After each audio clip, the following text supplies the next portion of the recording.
ये सुनने में बड़ा अच्छा लग रहा है, दिल कह रहा है शानदार है, पर क्या सचमुच वजनदार है? तराजू पर पक्ष और विपक्ष रखें तो पलड़ा क्या अच्छे वाला ही नीचे होगा? नमस्कार, आप देख रहे हैं प्राइम डिबेट, आपके साथ मैं हूं Swapnil. One nation one election एक कॉन्सेप्ट जो प्रधानमंत्री मोदी चाहते हैं देश में लागू हो जाए। वैसे ये कॉन्सेप्ट नया नहीं है, बल्कि देश में ये सक्सेसफुली होता रहा तब तक जब तक सियासत हावी नहीं होने लगी। दिख तो ये बड़ा रिफॉर्म रहा है, पर कांग्रेस और कुछ दलों को इसमें खामियां नजर आ रही हैं। आज करेंगे इस पर बहस, लेकिन पहले एक रिपोर्ट। पीएम मोदी की राय, चुनाव मोड़ से बचने के लिए साथ हों लोकसभा विधानसभा के चुनाव। नीति आयोग की बैठक में पीएम ने फिर उठाया एक साथ चुनाव का मुद्दा। पीएम ने कहा लोकसभा और विधानसभा चुनाव एक साथ कराने पर हो व्यापक चर्चा। पीएम ने कहा ऐसा होने पर आर्थिक बचत होगी और संसाधनों का बेहतर इस्तेमाल हो सकेगा। केंद्र सरकार काफी समय से इस मुद्दे पर विचार कर रही है। नीति आयोग ने पिछले साल ही दिया था सुझाव। 2024 से 2 चरण में लोकसभा और विधानसभा चुनाव कराए जाएं। ऐसा होने पर शासकीय कार्यों में आने वाली रुकावट थम जाएगी। एक साथ चुनाव के लिए राजनीतिक सहमति की भी जरूरत पड़ेगी, जो आसान नहीं होगा। एक साथ चुनाव के खिलाफ है कांग्रेस। लोकसभा और विधानसभा चुनाव एक साथ करवाने के पक्ष में है विधि आयोग। और आज के मुद्दे पर चर्चा के लिए मेरे साथ जो गेस्ट मौजूद हैं उनसे आपका इंट्रोडक्शन करवा देता हूं। कांग्रेस का प्रतिनिधित्व कर रहे हैं गिरिराज गर्ग जी, और बीजेपी नेता मुकेश चेलावत हमारे साथ आज प्राइम डिबेट में हिस्सा बन रहे हैं। आप दोनों का स्वागत है प्राइम डिबेट में। गिरिराज जी, मैं ये कहना चाहता हूं, ये 2019-2024 न सोचें, हम ये सोचें आज से 50 साल बाद क्या। तो आपको इसमें क्या कमी नजर आती है वन नेशन वन इलेक्शन में?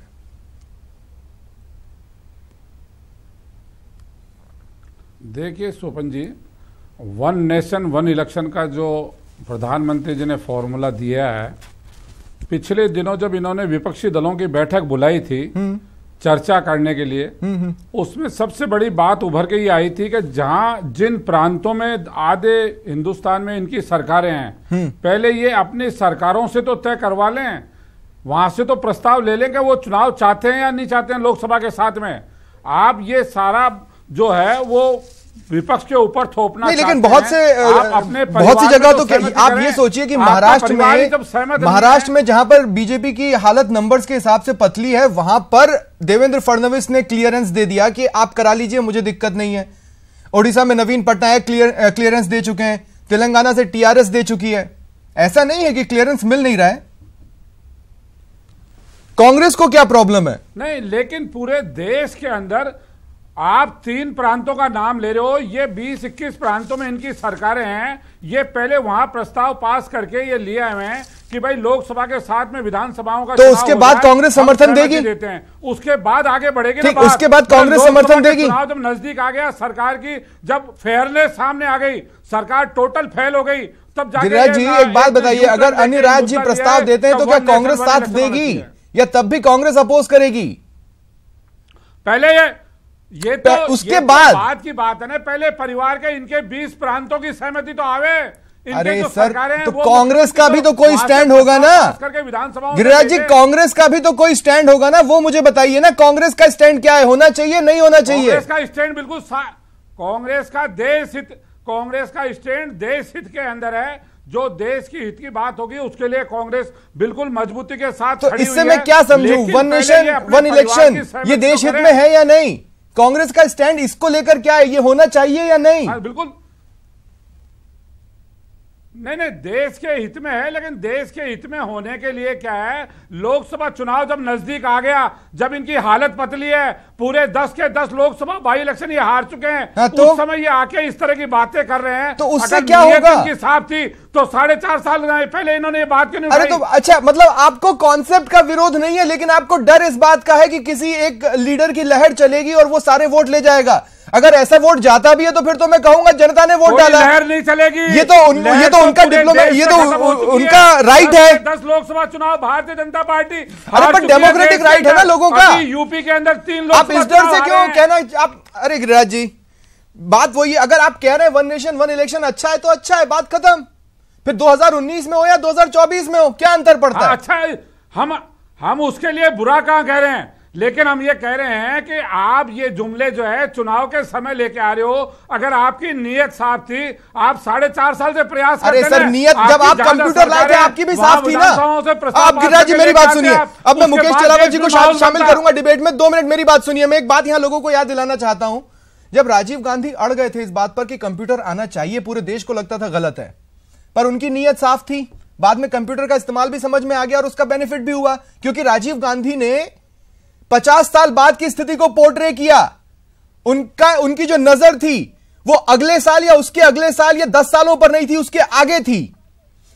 तो अगर 1-2 साल अगर कोई बेनिफिट ले भी जाता है तो उसके बाद तो नेशन का फायदा है ना। मुकेश जी, मैं आपसे यह जानना चाहता हूं, क्या कारण है कि आपकी सारी चीजों को एक पर्टिकुलर माइंड फ्रेम से ही देखा जाता है कि लोग आप पर भरोसा ही ना कर पाए? नहीं, देखो, सबसे बड़ी बात तो यह है कि गिरिराज जी का यह कहना कि पहला आप अपनी सरकारों से तो ले। माननीय मोदी जी ने और सरकार ने पहला प्रयास ये किया है कि पहले सारे विपक्ष को विश्वास में लेने के बाद भारतीय जनता पार्टी शासित प्रदेशों का तो मसला ऐसा है कि जो भारतीय जनता पार्टी की नीति रहेगी, केंद्र का नेतृत्व का जो नजरिया रहेगा, उससे पूरी पार्टी के मुख्यमंत्रियों का भी नजरिया वही रहेगा। लेकिन अगर कांग्रेस के बारे में, अगर कांग्रेस से हम राय ले रहे हैं तो इनको इतना भभकना नहीं चाहिए कि पहले आप अपने सरकारों से तो करिए वो करिए, ऐसा नहीं है। कांग्रेस अपना नजरिया दे। ये एक बहुत देश के अंदर एक बहुत बड़े बदलाव की प्रक्रिया है। इसके अंदर सभी विपक्षी दलों से अगर बात की जा रही है तो ये लोकतंत्र के लिए एक स्वस्थ परंपरा है। जहां तक मैं समझता हूं माननीय प्रधानमंत्री जी ने इसके लिए, मुकेश चलावत जी, इसलिए डाउट नहीं कर सकता। मेरी बात सुनिए, मैं कह रहा हूं कि मैं आपके इंटेंशन को इसलिए डाउट नहीं कर सकता क्योंकि ये आपके मैनिफेस्टो में था। इसलिए मैं ये नहीं कह सकता कि आपने चुनावों के वक्त पर आकर कोई नया शिगुफा छोड़ा। लेकिन इसके बावजूद भी मेरा सवाल अब भी वही है कि आपके कोई शिगुफा नहीं है, ये शिगुफा नहीं है। वो क्या कमी है आप में जिसके कारण लोग ट्रस्ट नहीं कर पा रहे? नहीं, लोग ट्रस्ट कर रहे हैं। अगर कांग्रेस ट्रस्ट नहीं कर रही तो इसका मतलब नहीं है कि ये लोग ट्रस्ट नहीं कर पा रहे हैं। कांग्रेस का अपना नजरिया हो सकता है, उसकी अपनी मजबूरी हो सकती है। जो क्षेत्रीय राजनीतिक दल है, उनकी अलग परिस्थितियां हैं, उनकी अलग मजबूरियां हैं, इसलिए उनका विरोध करने का कारण कुछ और हो सकता है। हाँ। लेकिन सीधा सीधा यह है कि माननीय प्रधानमंत्री जी का जो नजरिया है उसके पीछे उनका साफ लॉजिक है कि चुनाव आयोग का खर्चा कम होगा, जो सुरक्षा की स्थिति है, जैसे सैन्य बल लगते हैं, पुलिस की, इनकी जो दुरुपयोग होता है वो नहीं हो पाएगा। कर्मचारी जो विशेष रूप से, जो इसमें सबसे बड़ी चीज जो बाधित होती है हर साल चुनाव होने की वजह से, कि जो एजुकेशन ही सबसे ज्यादा इसमें सफर करता है। अधिक वर्ग में कर्मचारी है तो वो शिक्षक वर्ग है, और शिक्षा मैं आपको बताता हूं लोग लगाया जाता है तो विद्यार्थियों का अध्ययन अध्यापन। मुकेश चलावत जी, मेरी बात को ध्यान से सुनिएगा, मैं आपको बताता हूं लोग डाउट क्यों कर रहे हैं। ये आपके मैनिफेस्टो में था, 2014 में भी था। आपने समय समय पर ये बात सामने लाकर रिएक्शंस लोगों की लेते रहे, लेकिन ये नहीं दिखा कि आप कोई ठोस प्रयास कर रहे हैं। अब जब इलेक्शन सर पर है 2018 का और 2019 का, तब इस पर आपसी सहमति बनाए 4 साल में तो बन चुकी होती ना, इसलिए लोग डाउट कर रहे हैं। ये तो नहीं, इसमें देखो स्वप्निल जी ये कोई थोपे जाने वाला जैसा निर्णय नहीं है। हाँ। इसमें 1999 में भी जब विधि आयोग ने इसकी सिफारिश की थी, ठीक है, उस समय उन्होंने यही कहा था कि अगर राजनीतिक दलों को आपत्ति नहीं हो तो 2002 के अंदर जब संविधान आयोग के अंदर रिपोर्ट प्रस्तुत की गई उसमें भी यही कहा, सो फार एज पॉसिबल, अगर संभव हो तो सरकार का प्रयास ये कोई थोपना नहीं है। सरकार का प्रयास ये रहेगा कि सब, अगर सो फॉर एज पॉसिबल, अगर संभव हो तो हमें एक चुनाव साथ में, दोनों चुनाव एक साथ कराए जाने चाहिए। और इसके लिए आप ये देखिए कि जो सबसे बड़ा जो मसला है, 1952 में जो लोकसभा चुनाव का 10 करोड़ का खर्चा आया था, आज 2014 आते आते 4500 करोड़ रुपए पहुंच गया वो। तो ये खर्चा भी एक बहुत बड़ी समस्या है। इसके अंदर सबसे बड़ी बात है सुरक्षा की स्थिति, मतलब कुल मिलाकर 4 मुद्दे हमने दिए हैं। टॉपिक जाके कह रहा हूं, और आचार संहिता की वजह, सबसे बड़ी समस्या है कि हर वर्ष चुनाव होने की वजह से, आचार संहिता की वजह से विकास के कार्य गवर्नेंस पे नहीं आई है। लेकिन हाँ, अगर गवर्नेंस को भी अपना चेहरा बचाना है तो ये एक अच्छा कदम हो सकता है। मैं इस बात पर विश्वास करता हूं, मैं इस बात पर विश्वास करता हूं। प्रभावित होता है, बिल्कुल ठीक है। कार्य सबसे ज्यादा प्रभावित। गिरिराज जी, अब मैं दोबारा आपके पास आ रहा हूं। बड़ी बात है, प्रशासनिक कार्य ठीक है, 2 मिनट गिरिराज जी, मैं आपके पास आ रहा हूं। मेरा सवाल आपसे यह है कि 1952, 1957, 1962, 1967 तब ये इशू नहीं था, तो अब क्यों है? देखिए, सबसे बड़ी बात यह है कि देश के अंदर अलग अलग प्रांतों की अलग अलग स्थितियां हैं, अलग अलग विचारधारा की सरकारें बनी हुई है, अलग अलग पार्टियां जो है वो अपना अपना अलग एजेंडा लेके चलती है। पहले भी थी। आपने जो कहा कि 2014 के चुनाव में इनके नहीं, जब आपने केरल में सरकार गिराई थी, लोकसभा में 60 के दशक में जब केरल में सरकार गिराई थी, तब वो कांग्रेस की सरकार नहीं थी जो गिराई थी, तो ये स्थितियां तो तब भी थी। मैं कह रहा हूं कि तब जब इशू नहीं था तो अब क्यों है? नहीं तो ऐसा है ना कि ये जो है ये 4.5 साल तक इंतजार करते रहे। हाँ। ये अगर इनकी नीयत अगर साफ थी, इन्होंने मुख्यमंत्रियों की बैठक बुलाई थी, इनके खुद के प्रांतों के मुख्यमंत्रियों ने सहमति नहीं दी थी, जो प्रधानमंत्री जी ने मुख्यमंत्री सर, एक बात बताइए ना, 2015, 2016, 2017 में संसदीय समिति ने मिलकर इस पर बैठक की थी ना, बातचीत की थी ना, आगे बढ़ जाते हैं साथ में। नहीं, संसदीय समिति ने इस इशू पे 2 से 3 बार बातचीत की है ना। तैयार है सभी, हमारे मुख्यमंत्री ठीक है, सहमति नहीं बनी, लेकिन बातचीत तो चलती रही ना। आप ये कैसे कह सकते हैं? ये तो आप मेरे ही कहा बात दोहरा दे रहे हैं। देखिए गिरिराज जी, मैं आपसे एक बात कहना चाहता हूं, मैं आपसे एक बात ये कहना चाहता हूं कि मान लीजिए कि ये इस समय आए और 2019 में लोगों ने एक ही पार्टी को, मान लीजिए एक ही व्यक्ति को भी वोट दे दिया, तो ये तो उनका डेमोक्रेटिक राइट है ना सर, वो ये कर सकते हैं ना सर। अब लोग बेवकूफ तो है नहीं ना सर। वो निश्चित रूप से स्वपन जी, लेकिन 2019 के चुनाव के पहले ये अगर सहमति कराना चाहते हैं, हाँ? तो ये उन मुख्यमंत्रियों के जो प्रांतों के अलग अलग मुख्यमंत्री हैं उनकी सहमति तो बनाई है। अरे सर, ये ऐसा सुनिए, और ये अब मैं आपको एक बात बताऊं, इलेक्शन और वन नेशन के हिसाब से हम चलना चाहते हैं। ये जुमलों से आदमी का विश्वास कैसे होगा? आज तक जितना प्रधानमंत्री ने बोला है, कौन हमारे मुख्यमंत्री को काय को आप इसमें डिस्टर्ब कर रहे हो? हमारा मुख्यमंत्री हमारे नेता के, हमारे मुख्यमंत्री हमारे नेता के साथ में, हमारे मुख्यमंत्री हमारे नेता के साथ में, और ये संविधान के अंदर प्रावधान में है। इसके लिए कोई संविधान में कोई विशेष बदलाव की आवश्यकता नहीं है। नहीं सर जी, संविधान के नहीं, मुकेश जी नहीं, मुकेश चलावा जी नहीं, एकदम नहीं।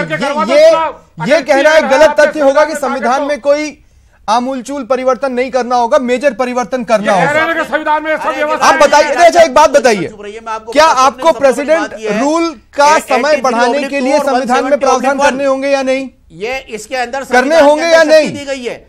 किसी भी विधानसभा या मुकेश चलावा जी, मुझे एक बात बताइए कि अगर आप प्रेसिडेंट रूल का समय 1 साल से बढ़ाकर कुछ करते हैं, तो क्या उसके लिए आपको मेजर चेंजेस करने होंगे या नहीं? संविधान में करने होंगे ना। प्रेसिडेंट रूल के 1 साल, मैं आपको स्वप्निल यही कह रहा हूं कि ये 1 चरण में होने वाला कार्य नहीं है। हाँ। ये 2 चरण नहीं, आप ये मत कहिए कि संविधान में कोई बड़ा चेंज नहीं करना होगा। मैं आपको ये कह रहा हूं करना होगा, और मैं बताता हूं क्यों करना होगा। देखिए कई नहीं मुकेश चलावा जी, मैं अब आपको ये बताऊंगा कि आपको मेजर चेंजेस क्यों करने होंगे। हम भी राजनीति कर रहे हैं। मैं आपको ये बता रहा हूं मुकेश चलावा जी, देखिए मैं जो कह रहा हूं मेरी भी सुनो स्वप्निल। नहीं, मैं सुन रहा हूं स्वप्निल, अगर आप हमें बुलाते हो तो हमारी भी सुनना। अरे मुकेश जी, मैं आपको सुन रहा हूं, पर मैं सवाल तो सुनूंगा ना सर। मैं आपसे वही बात कह रहा हूं कि हम ये 1 चरण में निपटने वाला कार्य नहीं है। ठीक है, ये 2 चरण 3 चरण में संपन्न होने वाला कार्य है। ठीक, जिन विधानसभाओं के चुनाव अभी होने वाले लोकसभा चुनाव से 6 महीने पहले होने हैं, ठीक है, उनका कार्यकाल 6 महीने बढ़ाया जा सकता है। हाँ? जिनका कार्यकाल दिसंबर में 2019 में पूरा होना है, उनका कार्यकाल 6 महीने पहले लाया जा सकता है। 2 साल बाकी है, उनका क्या करोगे? उनका हम अगले 2.5 साल बाकी है, उनका क्या करोगे? अगले चरण में लोकसभा अगले चरण में ये हुआ। अरे तो ये गिरिराज जी, आपकी जानकारी में नहीं है, सरकार ने भी यही कहा है कि अरे 1 चरण में पूरा नहीं होना है, समझने का प्रयास करो। अच्छा मुकेश चलावा जी, 2 चरण में 2 मिनट गिरिराज जी, 2 मिनट मुकेश चलावा जी, एक दिन आएगा। ठीक है मुकेश चलावा जी, अब एक सवाल मेरा भी है। मैं आपसे ये बोलना चाह रहा हूं कि मेरी नजर में सिर्फ एक प्रॉब्लम है, वो ये कि कोई गारंटी नहीं है ना कि किसी स्टेट की गवर्नमेंट को फिर 5 साल चलने दिया जाएगा। कई जगह मिलीजुली सरकारें बनती हैं, उसको कैसे आप सुनिश्चित करेंगे? नहीं तो 1967 तक तो एक साथ ही चुनाव होते थे, लेकिन बाद में ये स्थिति डेवलप हो गई। राजी बोलने भी दो, प्रश्न मेरे से पूछ रहे हैं। मैं कोई सचिन जी के खिलाफ थोड़ी बोल रहा हूँ जो इतना मैं कह रहा हूँ मैं अपनी बात कह रहा हूँ। मैंने आपकी बात को तसल्ली से सुना, मैंने आपकी बात को तसल्ली से सुना। ठीक है गिरिराज जी 2 मिनट मेरे को सवाल पर जवाब ले लेने दीजिए। गिरिराज जी 2 मिनट रुकिए ना आप। गिरिराज जी 2 मिनट रुकिए, मेरे को सवाल पे जवाब ले लेने दीजिए। मुकेश जी मेरा सवाल आपसे ये है कि 1967 तक होता था, लेकिन उसके बाद ये हुआ ना कि कई राज्यों में चुनावों की तिथि अलग अलग हुई। आपका प्रश्न, मेरा प्रश्न ये है कि 5 साल की गारंटी कैसे होगी? स्वप्निल आपका प्रश्न बिल्कुल, स्वप्निल बिल्कुल आपका प्रश्न वाजिब है और मैं आपके इस प्रश्न से मैं भी सहमत हूं। सरकार जो विचार विमर्श कर रही है इन सभी मुद्दों के ऊपर चर्चा करेगी। अगर कहीं पर गवर्नमेंट अगर पहले डिजोल्व हो जाती है या आपसी मतभेद के कारण अगर पहले वहां की सरकार गिर जाती है तो उस प्रदेश की स्थिति क्या होने वाली है? निश्चित रूप से आपका प्रश्न बिल्कुल वाजिब है, लेकिन जहां तक मैं समझता हूं कि सरकार इसके लिए कोई ना कोई रास्ता निकालेगी और ये सभी पक्षों से बात करने के पीछे लॉजिक भी यही है। हो सकता है जिस प्रकार राज्यसभा का अगर किसी का कार्यकाल अधूरा रहता है और कोई नया राज्यसभा सदस्य बनता है तो उनका जो टेन्योर होता है, उनका जो कार्यकाल होता है वो उतना ही होता है जितना उसका शेष बचता है। ठीक है, तो ऐसी भी परिस्थिति बन सकती है कि अगर किसी प्रदेश के अंदर मिड टर्म इलेक्शन हुए तो उस मिड टर्म इलेक्शन को अगले आम चुनाव तक, अगला जनरल इलेक्शन तक के लिए ही कराया जाए, ऐसा भी हो सकता है। तो गिरिराज जी तो आपके डर का दूसरा मुख्य कारण क्या यही है? हर प्रश्न 2 मिनट मुकेश जी। गिरिराज जी क्या आपका दूसरा डर यही है कि मैक्सिमम जगह या तो आपने किसी के साथ मिलकर किसी तरह से सरकार बना ली है तो वहां पर इस तरह की स्थिति का सामना आपको करना पड़ सकता है? क्या आपका दूसरा डर यह है? देखिए स्वपन जी, कोई डर नहीं है। इस देश के अंदर जो है आप जो प्रश्न उठा रहे हो कि जो सरकारें हैं वो मिलीजुली सरकारें प्रांतों में बनती है, केंद्र में भी मिलीजुली सरकारें बनती है। यदि वो सरकारें बीच में यदि वो मिटपौन हो गया, चुनाव हो गया, उस स्थिति में जब तक आप संविधान में संशोधन नहीं करोगे, आप राज्यसभा का उदाहरण दे रहे हो, राज्यसभा का तो संवैधानिक व्यवस्था बनी हुई है। अगर डेथ हो जाती है, एग्जांपल कोट किया उन्होंने, ये नहीं कहा कि ये फॉर्मूला है, उन्होंने कहा कि उससे कुछ सीखा जा सकता है। आप भी तो ध्यान से सुनिए, बना हुआ है। मैंने यही कहा है कि ये ऐसा भी हो सकता है और जब अभी फॉर्मूला बना नहीं है, नीति आयोग अपना कोई सिफारिश दे रहा है और फॉर्मूला बनानी है, वही मैं कह रहा हूं, फॉर्मूला बनानी है और सभी बिंदुओं के ऊपर चर्चा होने के बाद भी ही ये एक देश और एक चुनाव वाली स्थिति बन सकती है। देखिए कोई उपापों की स्थिति में या जल्दबाजी में इसका निर्णय नहीं हो सकता। देखिए गिरिराज जी, आपने शुरुआत में ये माना कि ये अच्छी चीज तो है, तो फिर हमारी बात ये होनी चाहिए ना कि हम ये कैसे होने दें संवैधानिक तरीके से, ना कि ये कि इसको होने नहीं देना है। ये तो मानते हैं ना गिरिराज जी? देखिए अजी स्वपन जी, सबसे बड़ी बात यह है कि लोकसभा में कांग्रेस के तो 44 ही सांसद हैं, हाँ। 545 में से, हाँ। तो ये जो इनका बहुमत है, इनकी केंद्र सरकारें हैं, 10-20 राज्यसभा में क्या सरकारें हैं, ये प्रस्ताव वहां से लेके तो आवे, देश के सामने आवे तो सही। फिर राज्यसभा में क्या मुख्यमंत्री है वो इस बात के लिए ठीक है, ओके ठीक है। मुकेश चलावत जी, सामने नहीं आ, अगर ये चीज होती है, मेरा अंतिम सवाल आपसे ये है, अगर ये देखिए ओके डाउट्स हैं, होना भी चाहिए, लोकतंत्र की यही खूबसूरती है, लेकिन लोगों के डाउट्स को भी दूर करने के बाद ही ये लागू होगा ना सर, अगर होता है तो? बिल्कुल निश्चित रूप से वो तो जब भी लागू हो सकता है, तभी लागू होगा, सभी राजनीतिक दलों की सहमति बनेगी तब लागू होगा। सबसे बड़ी बात है मोदी जी का जो इसमें ध्येय है, यार भारतीय जनता पार्टी पहले भी माननीय अडवाणी जी, अटल जी इस प्रकार के प्रयास कर चुके हैं। बेरू सिंह जी शेखावत जब राज्यसभा में सभापति रहे उपराष्ट्रपति की हैसियत से, तब उन्होंने भी इस प्रकार का प्रयास किया था और आज फिर वापस प्रयास हो रहा है। एक अच्छे कदम के लिए एक कदम आगे बढ़े तो सही, हम कितनी मंजिल तक पहुंच पाते हैं वो एक अलग बात है। और इसका सबसे बड़ा है कि संघीय ढांचे के ऊपर जो चोट लगती है। ठीक है मुकेश जी, बस मैं अंत में 2 बातें कहना चाहता हूं। एक बात तो ये मैं कहना चाहता हूं कि आपको ये शिकायत थी कि मैं आपको बोलने नहीं दे रहा हूं, उसका रीजन सिर्फ और सिर्फ इतना था कि मेरा जो सवाल था मेरे को उसी पे जवाब चाहिए था। प्राइम डिबेट में समय थोड़ा सा कम पड़ता है। नहीं, मैंने आपकी भावना को अनुरूप आपको जवाब दिया है। ठीक, आपने जिस विषय पे चाहा मैंने बिल्कुल। दूसरी बात जो मैं ये कहना चाह रहा हूं वो सिर्फ यही, मेरे दोनों ही दलों से एक छोटा सा रिक्वेस्ट यही है कि 2019-2024 मत सोचिए, ये सोचिए 50 साल बाद क्या, 50 साल बाद वन नेशन वन इलेक्शन एक सक्सेस नजर आता है, इसमें कोई शक नहीं है। बहुत बहुत शुक्रिया आप दोनों का हमारे साथ जुड़ने के लिए। यह था आज का प्राइम डिबेट।